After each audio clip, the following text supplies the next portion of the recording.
Welcome to CB's podcast, a casual podcast where we talk about random things like in our lives and things that we're interested in, and creative process kind of as our main topics of conversation.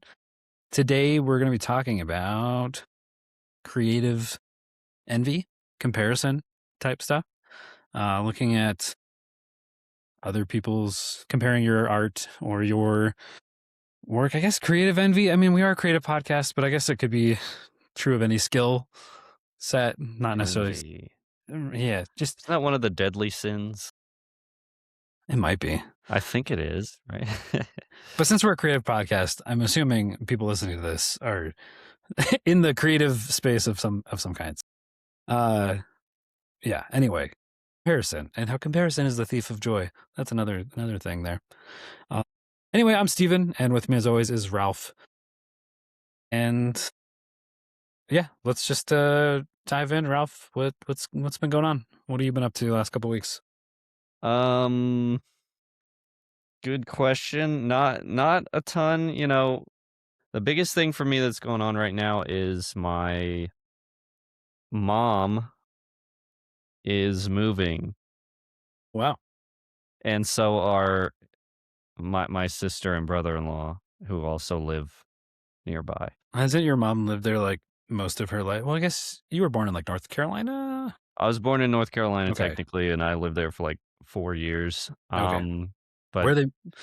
Why are they moving? Just well, basically what's going to happen is, my mom is getting slightly older, and it just doesn't make sense for her to live alone as much anymore. So mm, what they've done is they both sold their houses, okay.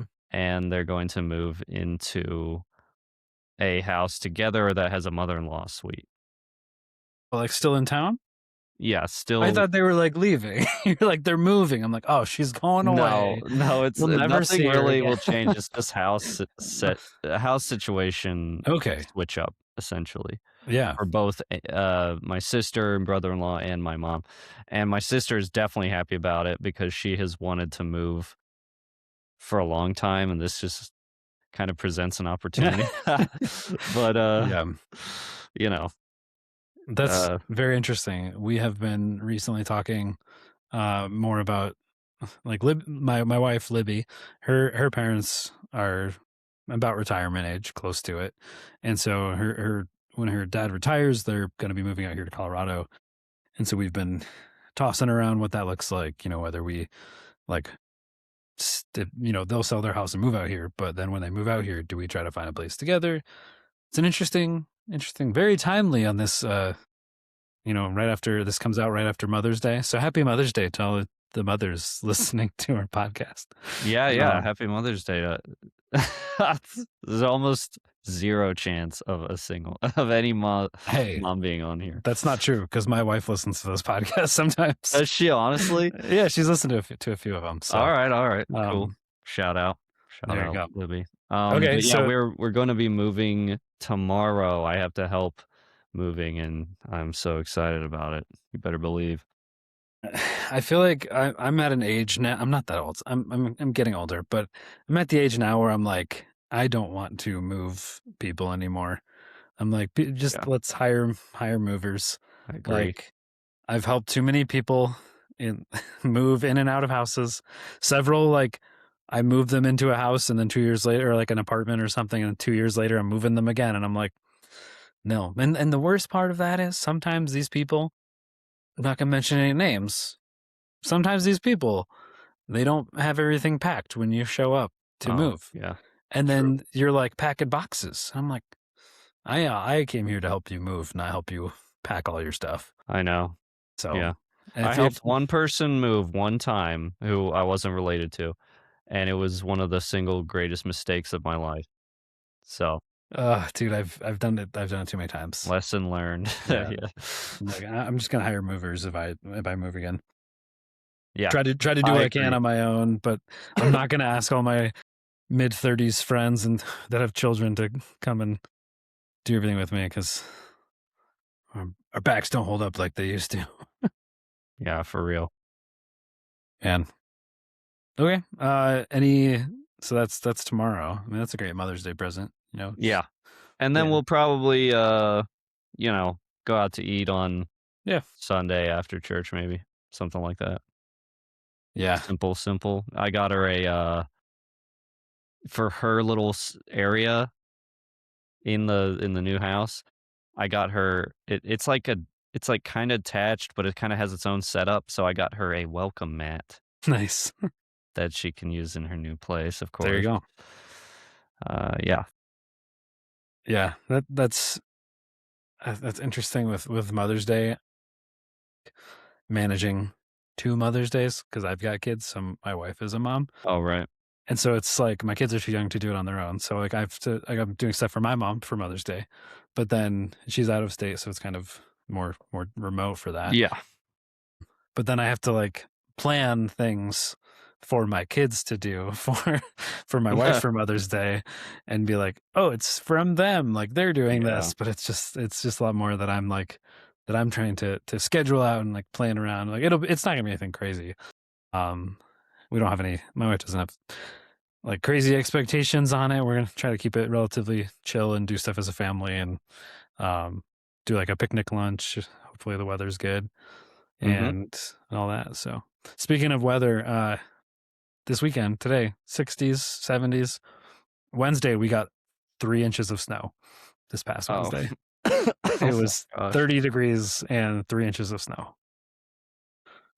It was yeah, not West Virginia. That's where you are. Colorado has the most bipolar weather. We talked about this before, but like it was like really nice, and then all of a sudden it gets cold, and then it snows, and then now it's warming up again.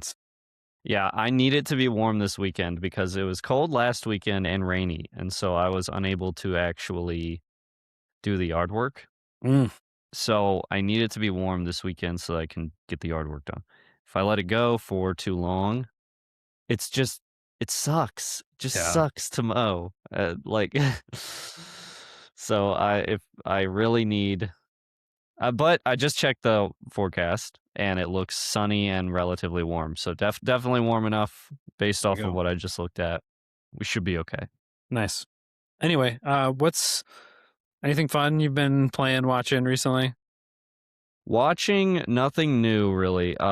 Still watching Boardwalk Empire when we can, and I already went over that in a previous episode. So back and watch every single one of our episodes to find out what I said about that.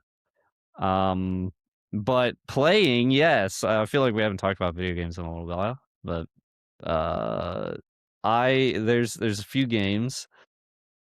But the only one I should just focus in. The only one that matters right now. I'm playing this game called Butcher or The Butcher. I think it's just Butcher though. Now, this game is a very focused experience. Okay. Essentially, you are this this like I think you're supposed to be a cyborg. Um, and it's a 2D side scroller, and it's an indie game, Okay. definitely. And basically what you do is you go through levels and you kill everything and then you get to the end. That's essentially it. But it's There you insanely go. fast paced. It has a pixel art style that is really well done and it is insanely violent to an absurd degree. But it's all like pixel graphics, you know, so it just looks, you know, it's harmless enough. It almost reminds me of like if Doom was a side scroller. I Mm, don't know if that makes sense, but no, yeah. it's not I'm looking a at it now. perfect one to one, but you die really fast. The levels are kind of short, but you're constantly positioning yourself. You're constantly switching weapons to what's appropriate for what you're, you know, tackling at the time. There's little puzzles, there's secrets to find. So that specifically reminds me of Doom a lot. Yeah. Like these little hidden areas where you find a secret skull and you can collect them all. And then you can get like I think you're scored at the end of every level. So Okay. there's a level of optimization. It's just a really tight tightly crafted game. And it's a lot of Nice. fun and it's very satisfying to play and get improve at, you know? Yeah. It's just one of those kinds of games. Nice. I've I just looked it up. It does look pretty fun. Yeah, it's fun. I've been playing a game called Far Far West, and it's amazing. It's an indie game. It's like this French developer. It's like 8 people on the team or something. But it's essentially, are you familiar with Helldivers? Did you ever play that? Or I like am look it up? familiar with Helldivers, Okay. but I didn't play it, Okay. but I know what it is, yeah. So Helldivers, when you play the game, you like choose your gun, choose your loadout, whatever. Go to the map in your ship, and then you go to choose your planet, choose whatever, and on that planet there shows different missions. You like change your difficulty rating, and it shows different types of missions and different things to do. And then you go in, and then in the map, it's like you have a limited map, and there are like side objectives. You have your main quest, and you have extraction. Far Far West, same thing, but robot cowboys and like like haunted undead magical things. And so you're a robot with guns. It's a first person shooter. And you also have magic spells. It's all over the place, but it's super fun. And like all the spells are different like elements. So there's different elemental categories to level up and upgrade. And they all have like synergies. So if you like have the acid one, you throw down this acid geyser, and then you throw your electric strikes through it. It then spreads everything out and creates like multiple geysers and things exploding, and just like things like react to each other. And it's it's really fun. The gunplay is super great too. Mhm. But same thing, you like choose your loadout, and as you level up, you can like use your guns to level up your character. You can like boost stats on things. But same kind of idea. You choose out of the preset maps. There's like 6 or 7 maps that are like handcrafted. So all the maps are always the same, but the things that happen in the maps are different. And there's like things spawn in different places, and you have different I'm fine with objectives. that. I Yeah. honestly, I like that. I prefer that to, procedural Yeah. generation stuff.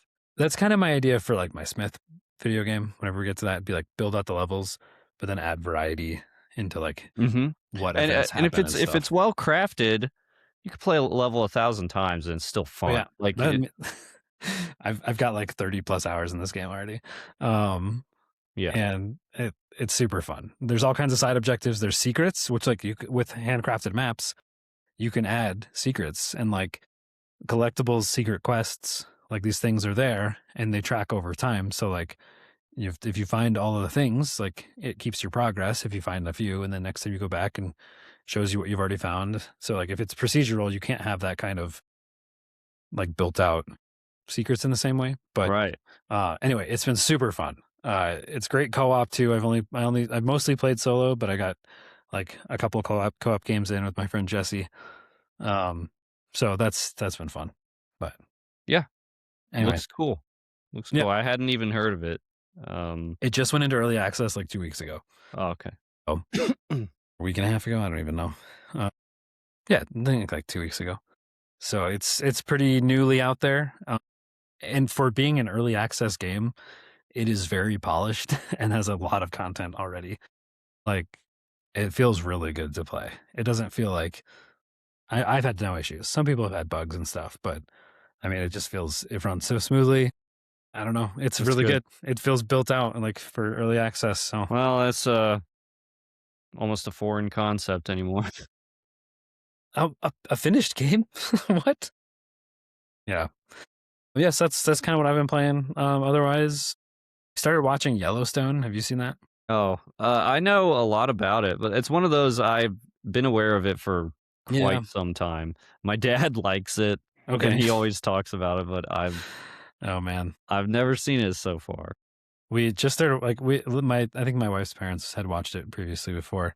But we just started watching it. We're only like 3 episodes in, and it feels like I'm watching this show, and it's like it's just like what's the word I'm looking for? It's a portrayal of Murphy's Law. It just feels like anything that can go wrong will go wrong. Murphy's Law, and it's just like, oh, there's this grandpa and the kid are by the river. The kid's gonna fall in the river. Kid falls in the river. Called it. Okay. It just feels like a lot of things like I've not seen this many people die in shows so quickly. Not even like, and not necessarily main characters, but like it just feels like there's just so many people are dying. I'm just like, if they encounter something, oh, Good. it's probably going to be the worst possible scenario you could think of. Oh yeah, it is. They're great. Okay, Yeah. it's just like kind of ridiculous, but we'll see if that keeps up. Yeah. I mean, I'd have to see it to develop an opinion, It's still good. Like but oh, like it's not even though I'm able to be like that's probably going to happen, and then it does. I think it's written well. There's intrigue, drama.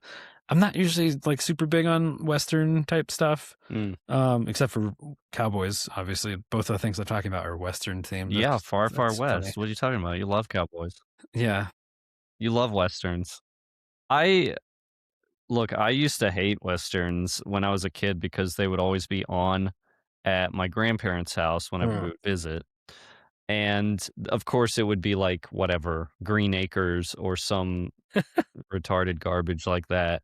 And or what's another one like Little House on the Prairie? Even though those aren't westerns, but they're just like that kind of That time thing. period of That like time old period west. of Yeah. like traveling out west and settling, and I don't know. Um, they would also have the classics on like black and white Hmm. uh, that I can't even name to be. I just don't remember. I think But Tombstone is a movie. It's not black and white, but that was an interesting one. yeah, but as I've gotten older, actually, I've come to realize no, no, westerns can be good.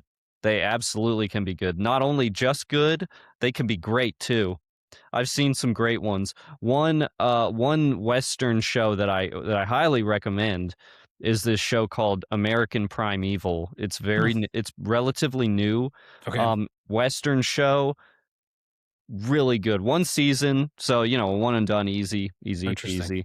peasy. I have gripes with it. There's one severely, severely annoying character that's like the worst thing ever, Okay. but for the most part, the rest of the show's good. Like outside of that one, I'm sure there's more stuff than that, but that's the thing that sticks out to me. There's just one really annoying character that sucks, but everything else was good. And I have to. Anytime westerns are brought up, I have to say this. Um, there's this movie called Bone Tomahawk. I've seen that. You've seen that movie? I've seen that movie. Dude, that movie is so awesome. Movie is insane. That movie is awesome. Insanely underrated. Almost nobody talks about it, but it left an impression on me like you wouldn't believe. But like also I mean, I know we everybody knows the scene, the one scene. You know, there's One scene. in the cave with the Oh, guy. yeah, yeah, yeah, yeah, Yeah. yeah. So there's I think I've that. seen it. However, the rest of the movie really is good. Like the dialogue, very well written. The characters, all of them are great. They're all memorable. I love that movie, and that's a western, and it's good. It's kind of like a Western horror type thing. Yes, Yeah. it is. Yes, Not which is usually. obviously why it appeals to me. That's like double not my genre of movie. Yeah, true. Uh, here's the thing. I would never choose to watch that on my own. Um, we Yeah, I do why did you watch that? so okay. So we do this like You having seen that before and knowing what I'm talking about is blowing my mind. Actually, I live to shock. I guess I'm all for the reactions. Um, No, so every year there's like a group of guys of some of our friends who we get like a cabin in the hmm mountains in Colorado, and several of them are like super into horror movies, and hmm it's become a thing that every time we get together, you they watch a horror movie. we at least one, and most of the time I just turn around and like I'm on my computer or on my Switch or working on something else. Like I don't want to ever see what's happening, Yeah, but this one I just like couldn't help but watch, yeah, it's really and gripping. it was super interesting. And then like I started out not watching it, but then I'm just like, what's happening? It's uh, because of the dialogue. The yeah. stuff that it's so well written. Anyways, go ahead. Yeah, no, I mean that was about it. We've watched some really weird things. Like one of the guys that picks what we watch is just like He has very interesting taste in Can you name any of them? uh no, but we also play like horror indie games and stuff too. And like we'll like somebody will be playing it. Um and there was one there was like a streamer made the game or like it was so weird. Uh they're always weird. Some of them aren't even the horror, some of it's more like psychological like stuff. Like there's one this island where people like age rapidly.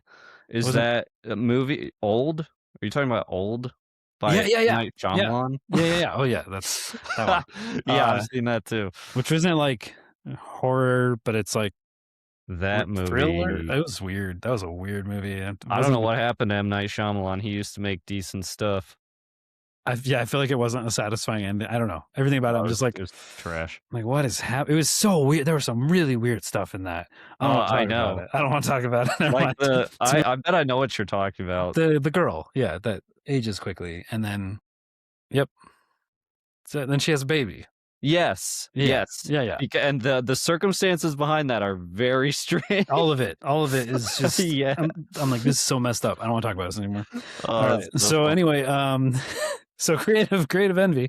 Uh, I don't envy those people who made these movies because I that's have not creative my envy thing. for Old, for the movie Old. I I wish that was my creation.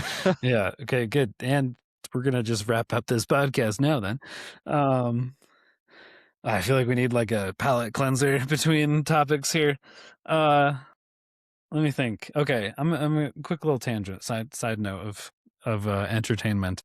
I also read a lot of books. I feel like I forgot to mention books most of the time. But one of my favorite series, which is not everyone's favorite series, but it's being more popular recently. It's called Red Rising. A lot of people know about it now. A lot of people are like, every time I bring it up now, people are like, oh, I'm reading the first one now. And I'm like, I read this a decade ago before it was cool. I'm one of those people. So I'm actually on my third read through of the series right now. And because the last book, it might not come out till next year. I don't know. I don't think there's a hard like release date for the last final book of the series. But Red Rising was one of my favorite series. It's kind of like I mean, I guess sci-fi. Sci-fi would be what it would be, but not like your typical. It's sci-fi. There's spaceships. There's stuff, like that. But essentially, society has there was a big war. Humanity has colonized some of the other planets, Alright. and there's this big war between Earth and like Mars. And then some stuff happens. They win. They're like, we can't ever have this again. So they create this like caste system among society, and everyone's like a color, and so you're born into your caste of like your Like Red? color, like red is a caste in there. Is one of the colors. It's the lowest color, so it's like they do a lot of manual labor. Red is the lowest? Red is the lowest. The Red Rising. There's an uprising. The book is called Red Rising. Uh, they rise up, and so anyway, there's like blues, which are maybe blues or green. Greens are like the computer, like they're like connected to computers and more like technological. Yellows are like the doctor type I'm remembering cast. you've mentioned this before. I'm some Probably. parts of it are coming back to me. I'm remembering it. Yeah, and then like grays are like soldiers, police force. Okay. Silvers are like politicians, and then golds are like the elite, all powerful like rulers who are they are like genetically modified to be physically larger, and like all this stuff. So like each of these like they're genetically modified to fit in whatever caste they're a part of. And so like when they're born, that's just who they are, and like they're raised in that area. They don't know, like some people And you don't can't know. change. You can't change. You don't know much outside of your own system depending on what caste you are. Anyway, there's also obsidians, which are like these like elite Viking soldiers that are raised in this harsh environment that see the golds as like literal gods. Anyway, lots of interesting developments of these societies in these books. But the first three books are about Red Rising. Red like I read becoming. I don't. It's been out for a while. I don't know. It's not that it happens pretty quickly on this low level Red who thinks there's nothing else besides this underground place that they're in mining. prepping the world to be a better place in like all this. So Uh, great. Something happens, he dies, but then Oh, not really. And then they carve him and like modify him and turn him into a gold, which is like some people have tried and it hasn't really succeeded or rarely ever has succeeded or it's shut down immediately because obviously it's not legal and like if higher up people found out they would be shut down immediately because they're all about like the purity of gold and bloodlines and all that whatever. Anyway, he becomes a gold and then he's like does all these things to infiltrate gold society and rise in the ranks and get up higher and it's a very interesting story. The first one is kind of like a more brutal Hunger Games uh through this like initiation type element of golds. Um, and then he rises in the ranks. Very interesting. The first three books are kind of a full story arc, and then there's like there's more books after that. Book four is kind of like 10 years later.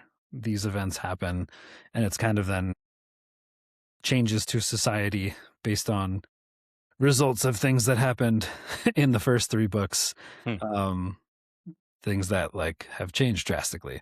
So then that those get good too. It's book four is always a little jarring for me because it's like reintroducing the first three books are all the perspective of this one character. Then book four now has at least four perspectives that you're following. So first of all, you're kind of like, here's new elements of they have to reintroduce the world a little bit on how things have changed. And then you're also jumping around. You're used to going from just following this one character and his thoughts all the time to now then following. There's four I can think of right now. There might be another one or two, but now jumping to all of a sudden like many more perspectives than you're used to, and so it's like when you're reading, it's like different voices, like in your head, how you've been reading it. You're yeah, now in different perspectives, so you're kind of like reorienting. Like before, you were following one guy and kind of a point A to point B, and then point B to C. Whereas now you're like here to here, and then you're somewhere else entirely, and going following that person from here to here, and like yes, I don't know, it's a little bit jarring initially. I think you get used to it, and then the books pick up again, and like near the end of that book, and then the other ones following are really good again. Anyway, yeah, so there are six of them out, and the final book, Red God, comes out. I don't know. People speculated later this year. It's probably going to be next year, and I'm really excited. So anyway, I've been rereading them. And my wife has also been rereading them because she's okay, read through them once and really likes them. And I would recommend them. One of my favorite books. So all right, that's my tangent there. nice. There you go. Yeah, that just reminds me of the shifting focus thing. Makes me think of video games again because I'm like, whenever a video game does that, Hmm. I always just kind of wish that they had fleshed out like one character and their mechanics instead of shifting focus Okay. around to different characters. And I get that what they're going for is gameplay variety, and perhaps what the writer would be going for would be, different types of writing styles, different types of Yeah. personalities you could explore, etc.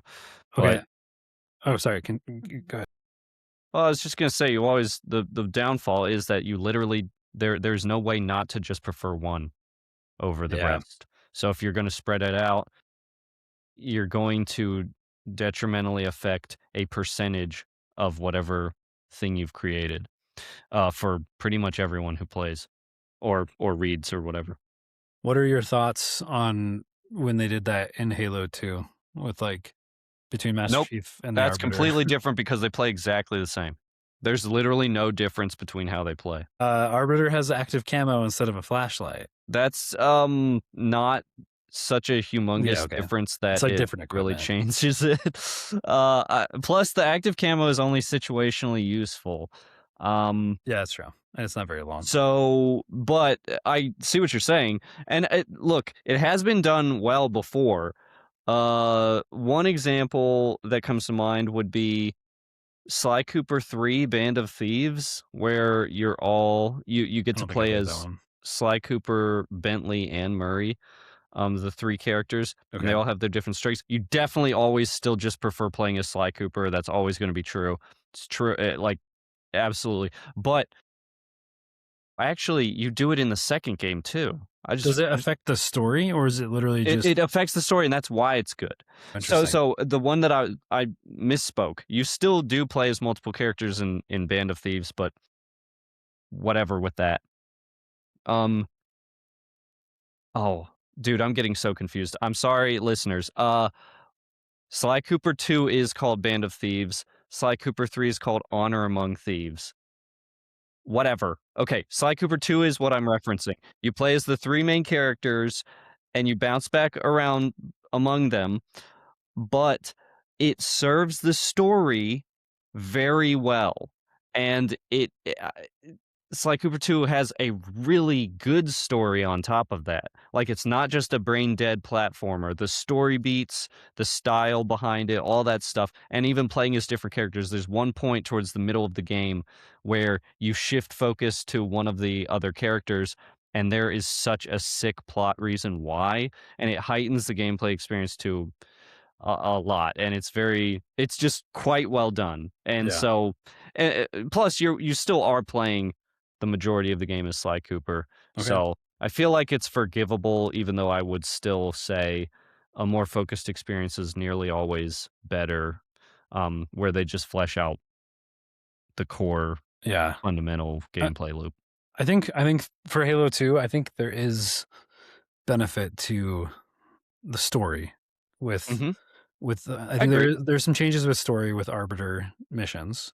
One, like the cutscenes and the cinematics and the whole thing of like Chief and Arbiter swapping places later on, and Yes. like with Gravemind Oh, moving them around. totally. But I think one of the like the biggest changes right away, like the first mission you play as the Arbiter. One, the remastered cinematics for Halo 2 are incredible. That's Um, true, they are. but like the story of that Arbiter is really interesting, seeing more of the Covenant lore, and that's the first mission that you have Covenant allies. Mhm. So like I think that's the biggest change is you have elites and grunts on your side, um, Yes. which is like a unique element. This dude, this is a good I have so many thoughts about this. Like Let's do it. the Halo 1 is phenomenal in its story beats as well. And what it seeks to accomplish and what it's trying to do, it does very well. The Mm, mysterious like ring element, the yeah, mystery behind it all, the kind of unknown. You don't know you're just kind of dropped in the middle of this universe, in the middle of this scenario. You just kind of figure it out as you play the game and watch the cutscenes. It's done so well. And the thing is, in Halo 2, there is a sacrifice that comes with this shift. You do lose some of that intrigue. You lose some of that fear of the Covenant, mm, fear of the unknown, because you begin to learn more about them. You get a look behind the scenes at their operations, at their like council meetings, how they speak to one another. They no longer speak gibberish; they speak like actual English, and right. all that stuff. So there, a sacrifice did come with that, but in the case of Halo 2, I actually think this is a very rare case where it was done pretty well and it paid off, and it was actually a risk that they took that made it super unique as a gameplay experience. Sure. And I believe that correct me if I'm wrong, but I think they mostly hid the fact that you play as Arbiter during the marketing push, and that ended up being a surprise for Oh, most players. I And don't that remember. was just like a shock moment of like, "What? I'm playing as a lead now, and I get a sword?" You know, Yeah, like, um, I think that payoff is kind of worth it. Plus, they made the Covenant and the lore, they went really epic with it, and like like high, well, what would you call it? Like almost like a high fantasy approach to sci-fi. Um, yeah, with all the exploration of like the religious aspect of the covenant and everything. right. Yeah, yeah. Very, very interesting. And I think that's a case where it benefited and made it more unique. On the flip side of that, Halo 5. you play as this other Spartan team, and it's the worst.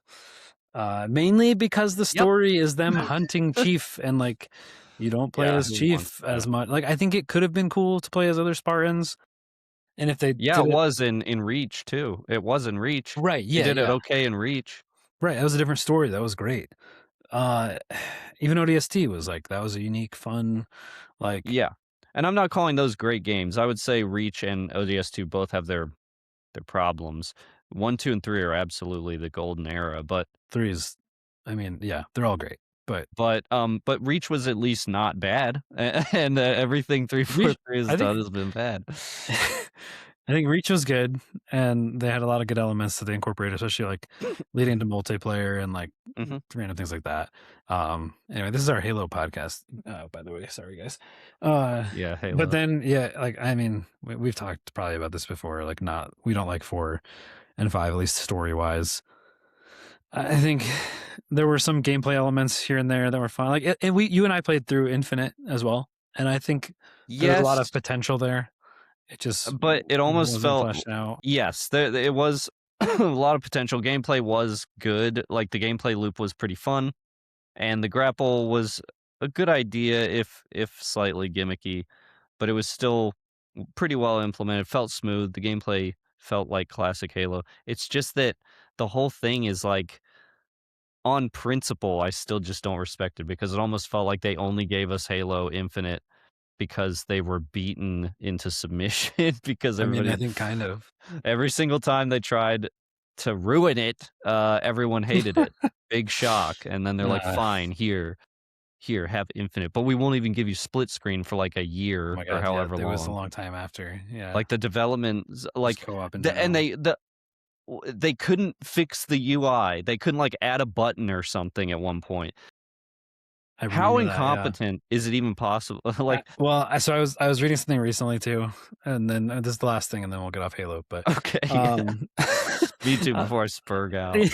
I was reading something recently about some of the like behind the scenes stuff happening during the launch of this, and like the main head writer of Halo like left or was fired. He had plans for like a big second campaign, like the next campaign for Infinite.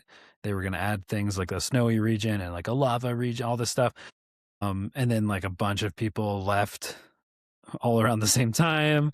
I don't know. It seemed like they kind of were just in a bad spot, probably from being pressured to put something out, and then and not. I don't know.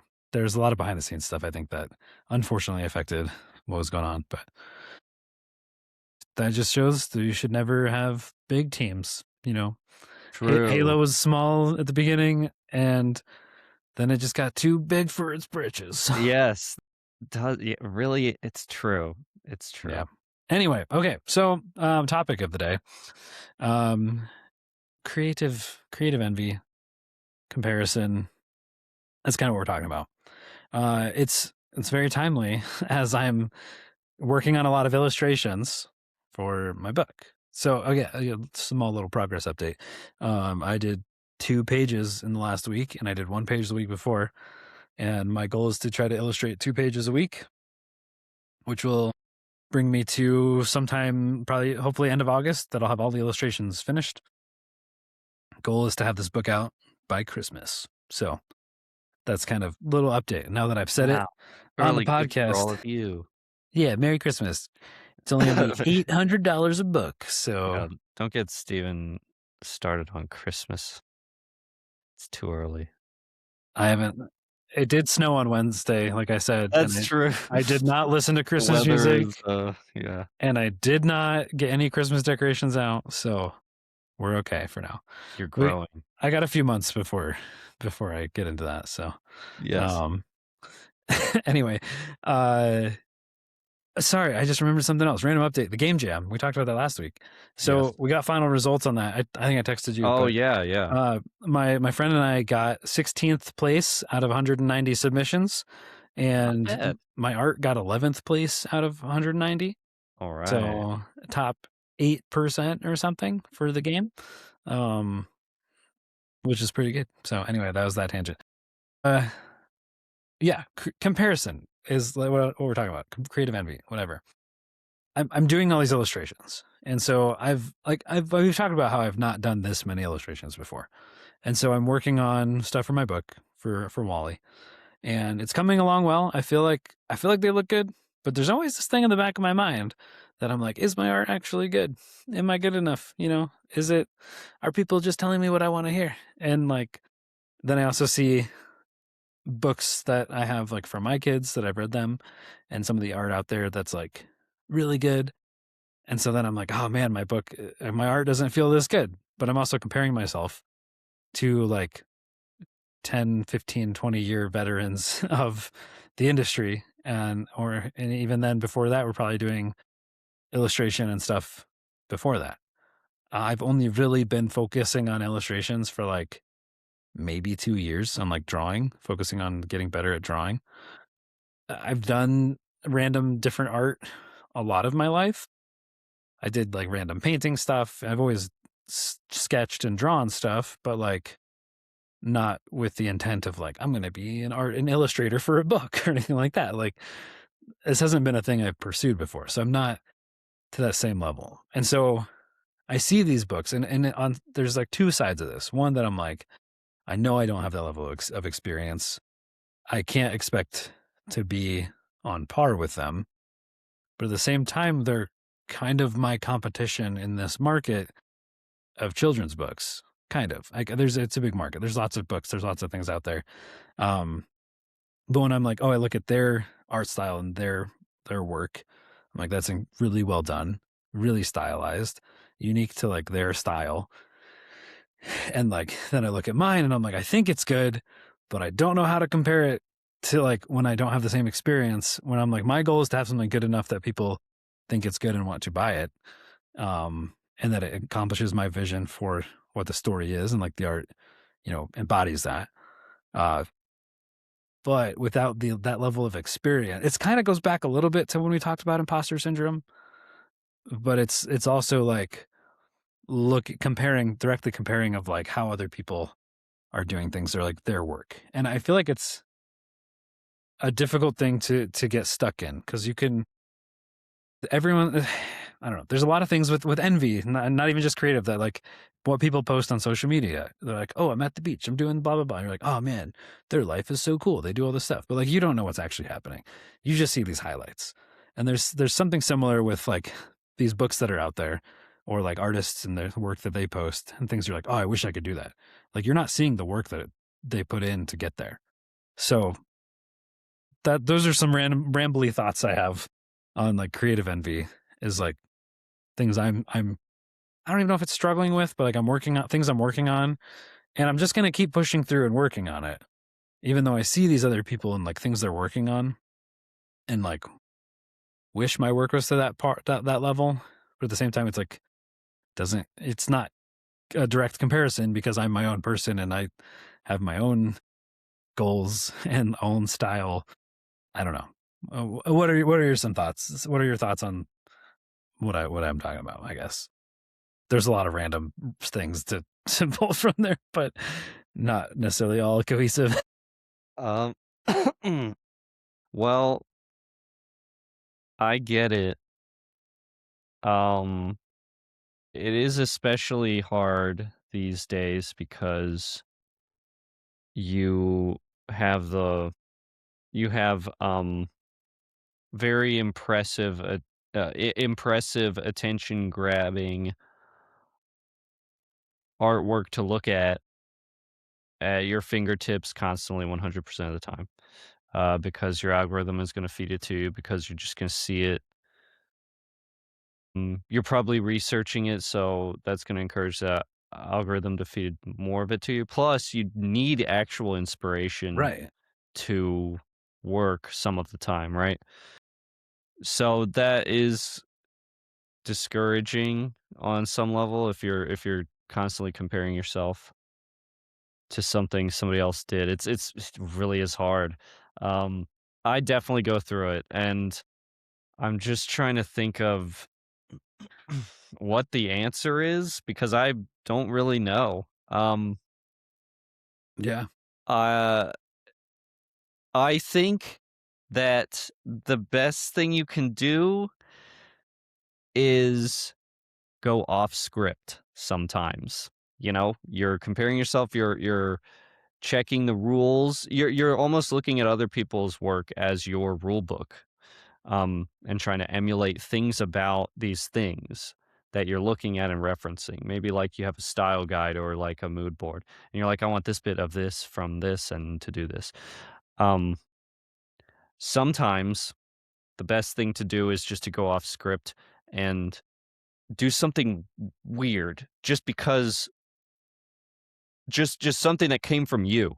You know, look at your piece and make it yours. Forget about comparing it to whatever it is. And then if you do that successfully, that can sometimes get you out of a rut. Like I'm thinking sometimes I've been hitting a wall and Hmm. I'm heavily referencing a lot of stuff and like, why can't I crack this? This it's not that hard. This shouldn't be that hard. And then I'll come back to it one day and just not look at anything and have a fresh brain.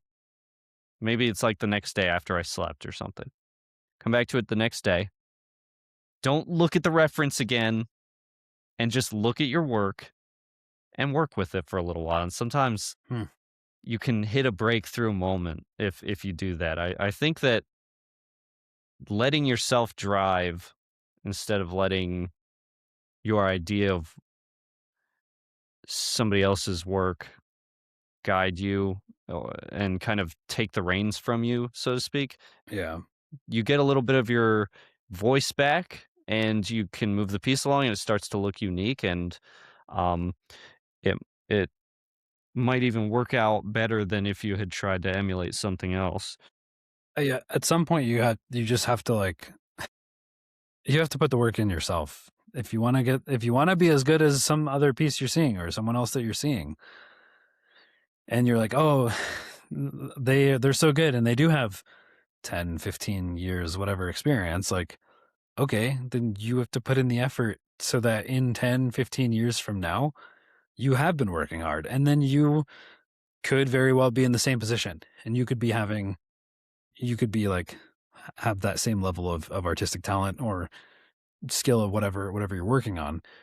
This reminds me of like, I work in UX design, but like I didn't start my first UX job until I was like 30, 31, something like that. 30, yeah, I don't know.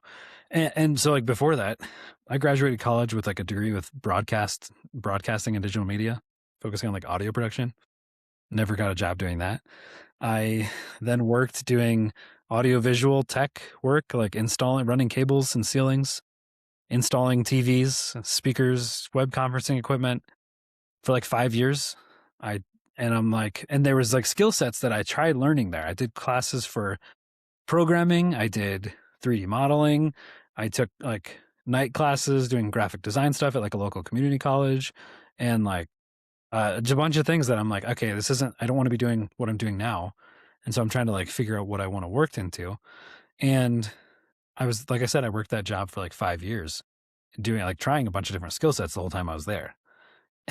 By the end of it, when I was like, not the end of it sounds weird, but like I got another job doing then videography and like web design. Started going into that, and I had this realization by the end of that of like, man, if I would have stuck with you know Blender or like coding or whatever skill set, like where I'm like, man, I wish I could be doing that as a job. Like if I would have stuck with that from the beginning, by that time I would have had 5 years experience doing that thing.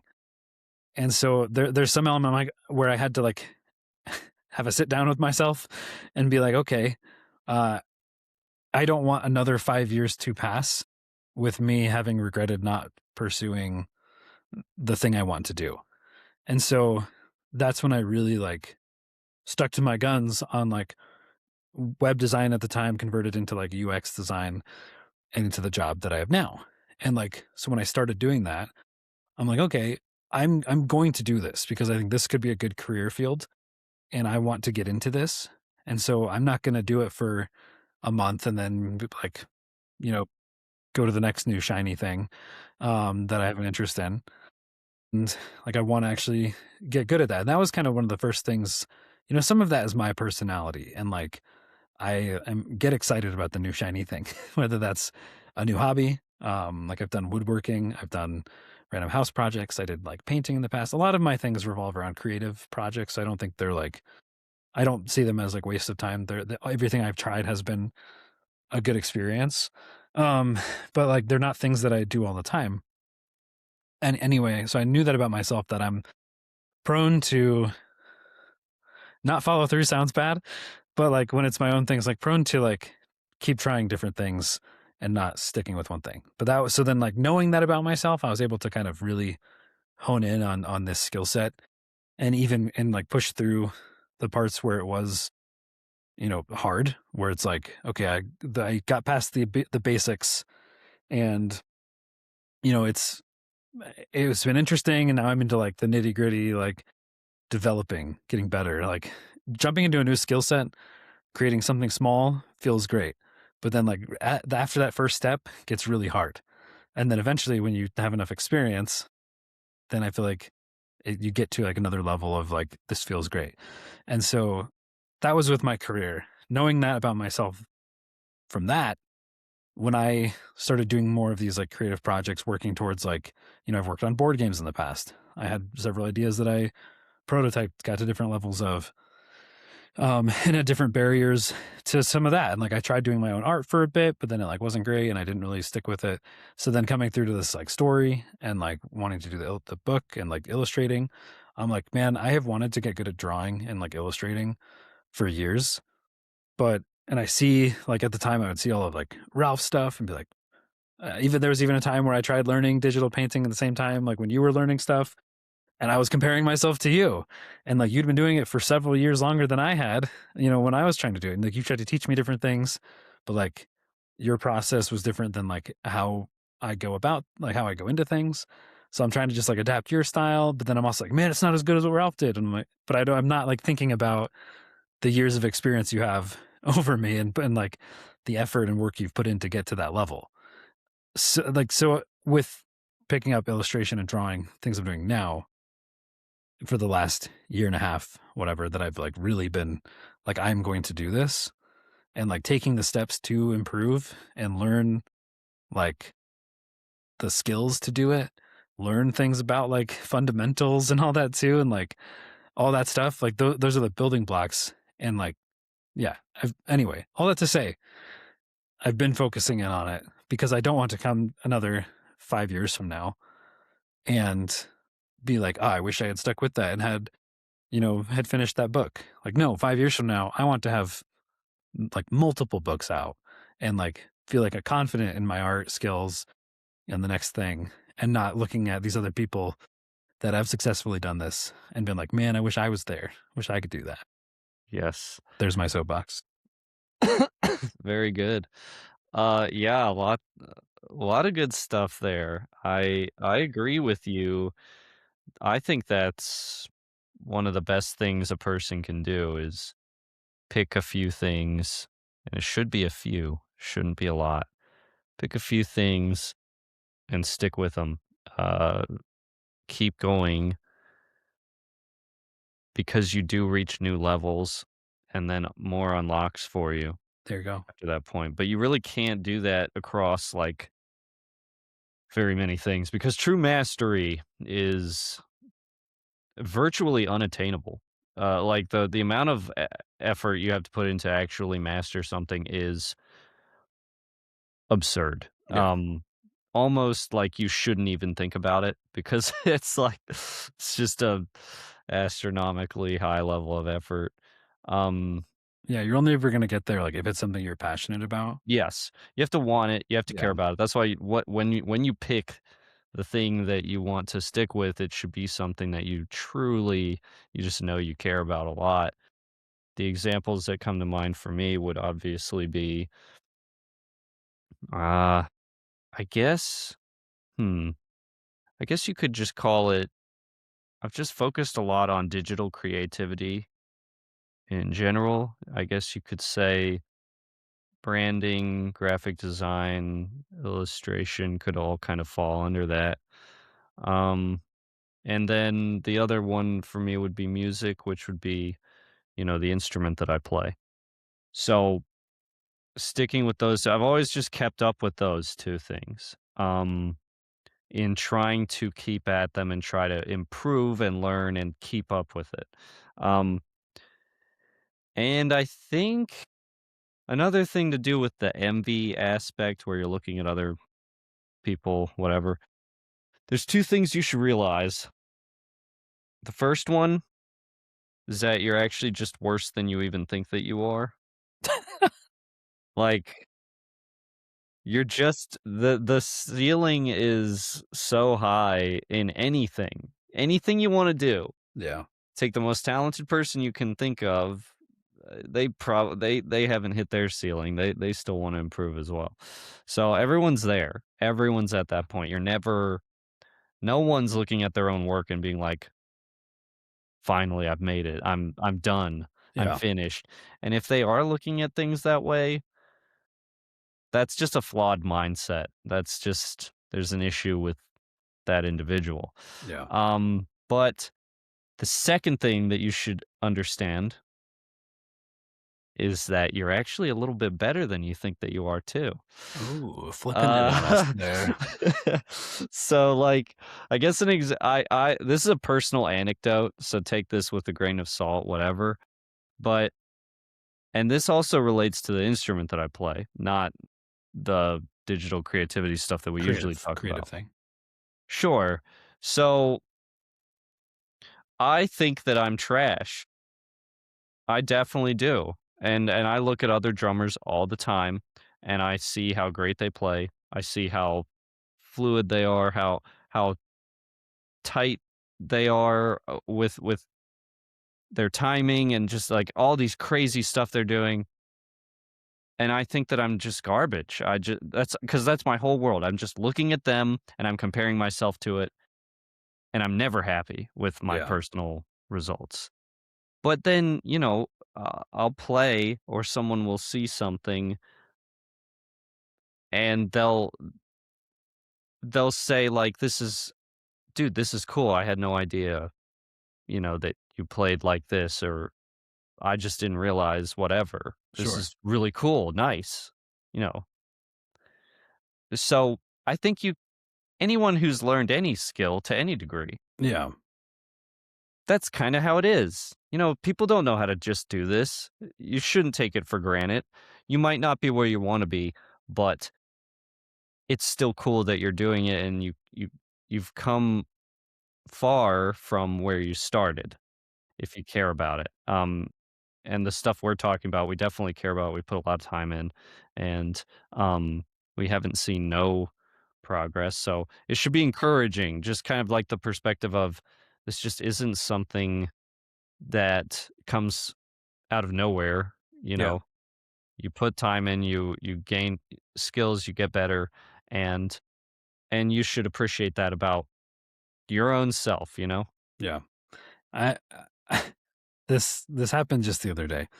Uh, I I was talking to someone at my gym about like they knew I'm working on this book, so they were asking about it. So I showed them like the most recent page that I'd worked on, and they're like, "Wow, you're so talented." And I'm just like, Yeah, that it kind of that's exactly bothered what I'm me. saying. Yeah, where like I don't know. I don't know how to tell. It's not that it was like I know it was like a compliment. They're like, "Wow, that's awesome! Like, great work. You're so talented." But like when I thought about it, I'm overthinking it. There's some level of like, well, it's not like just like a talent. Like, I've been working hard at this for like a year and a half, and I know they weren't trying to like underplay the effort that I had put in, but they don't know that effort. They just see the result, and they're like, "You're so talented."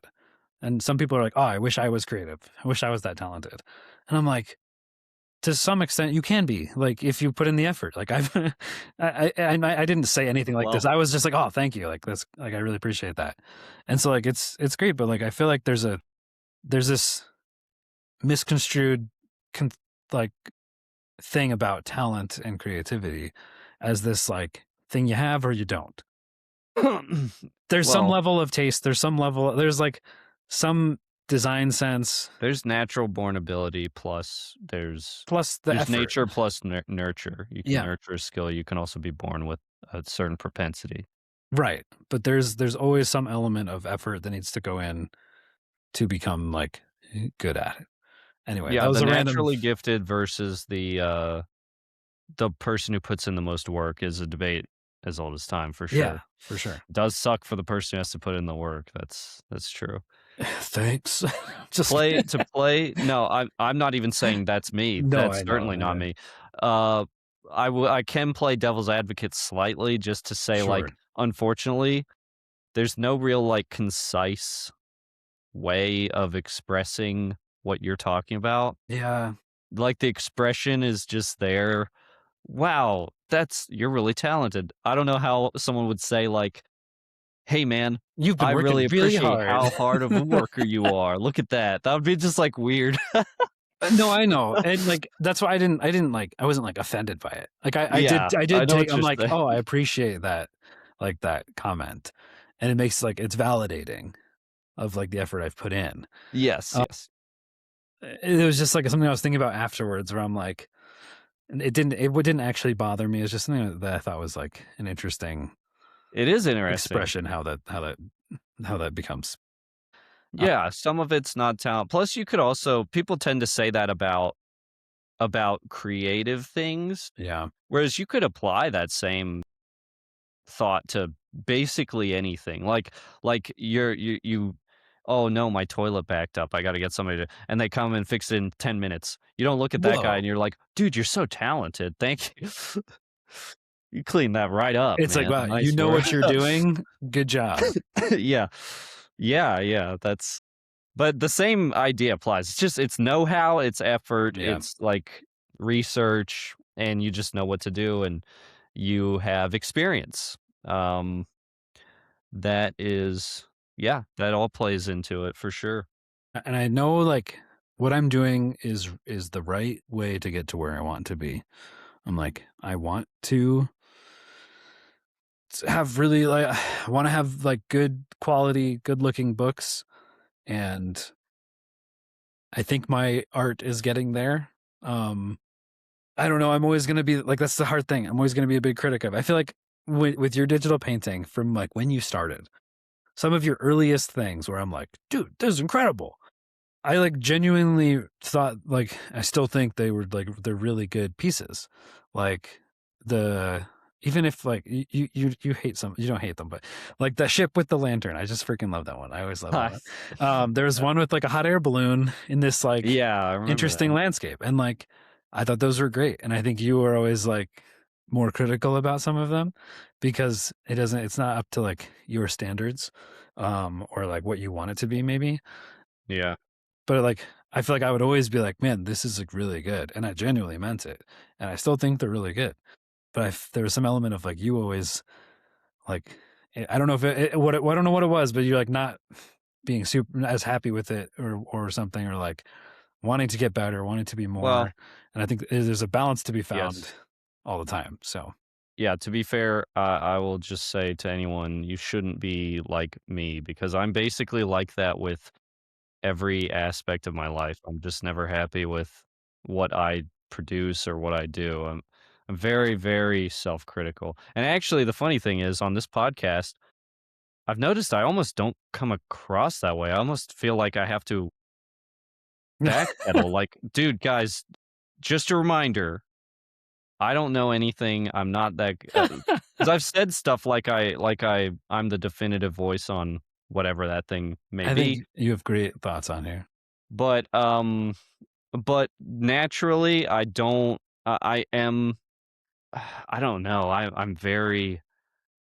Uh, I'm not happy with the stuff that I always feel like I could have done better. I just always feel like there's something else to strive for. There's some next rung to reach. Um, Well, yeah, I mean, that's what you're just talking about, like, you the people that you see as, like, the highest level, they can yes. always do more. Maybe some element of our advice and things we talk about here, if we say it enough, it'll speak it into existence in your life too, and then you'll start like embodying some of this stuff and, you Yeah. know, be helpful too. But But I also think, and this will be my last thought on this, but like, I think that just is the nature of some of this stuff. The yeah. more time you spend in a category, in a skill, in some kind of practice, I guess I could use the analogy of, or I could use the example of film. Okay. So what everybody knows, if you've listened to this podcast, I'm critical of film.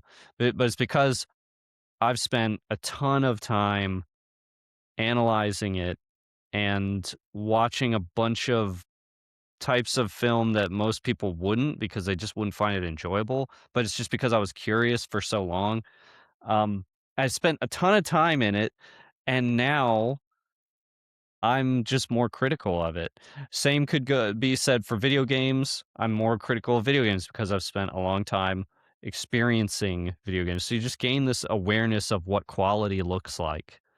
And the same, of course, can apply to artwork or music or whatever else. If you're spending a ton of time in a practice, in some kind of avenue of entertainment, you're just going to develop an eye or an ear or a taste for, one, your own personal preferences, but Mm. also within those preferences what quality looks like. So And then you're more critical of yourself when you don't then meet you're more that critical of yourself for sure, quality. When yes. you know what's good, but you're like, I can't get there. I'm not there yet. No. And it feels like, especially design, and that one is Mm, one of the more, that one is so frustrating because good design isn't that complex looking, if that makes sense. sure. But you can feel if a design is bad versus one that is good. Yeah. And so, like, you're like, dude, this has to be so simple, but mine just doesn't, it's not working yet. It's not there yet. Ah, that's that happens to me all the time. Yeah. All right. Well, to wrap us up, don't be too hard on yourselves. Is Comparison, that where we landed? I guess so. I don't know where we landed. I know. Just trying to leave on somewhat of a positive note here. Yes. Not that it was negative. It's Don't just beat kind of yourself up. yeah. It's not like we didn't land on a negative note here. It's just like just showing that like hey like Right. we experience the same stuff. Yeah. Like me as a Make no mistake professional, about that. as a master of everything, obviously, Yeah. I still have doubts, and I still like compare myself. Wish my work was better than it is. Um, Yes. and like it will it's constantly going to get better, but I don't think I'm ever going to be satisfied with it. Like it's a hard Uh, line to walk. that reminds me, yeah, yeah. That's a good principle to take away, is you should not be comparing yourself to your heroes or your idols. You should just be comparing yourself to yourself from That's it. yesterday, or whatever the last thing you produced was. That Yeah. should be your framework for comparison, really. That's true in everything. I feel like we have this comparison game of wanting what other people have, wanting skills other people have, wanting, you know, uh, skill sets and to be better than where we're at. And like you need to not judge yourself and compare yourself based on what other people's experiences have been or where their skill sets are. But yeah, but base it on where you were previously to where you are now. Like Mhm. that is a great ending point, Ralph. Awesome. Alright. We came around to something Yeah, we did it. something helpful. That's pretty concise. That's a good, application. Yeah, Yeah, great. there you go. Well, that is all the time we have for this episode. Thanks for tuning in, everyone. If you want to ask us any questions or chat with us, feel free to join our Discord, which you can find a link to at seabeasts.com, SEE beasts.com. Yeah, you can join Discord, chat in there. There's a couple creative people chatting about stuff we're working on. Yeah, it'd be fun. It'd be fun to answer any questions, fun to chat with people, whatever you want. Pretty soon we're probably gonna have merch available. Not quite yet, but still gotta establish some background stuff first. But anyway, we'll get there. So thanks again for being here, everyone. We'll see you all next time. Thanks, guys. See ya. Bye.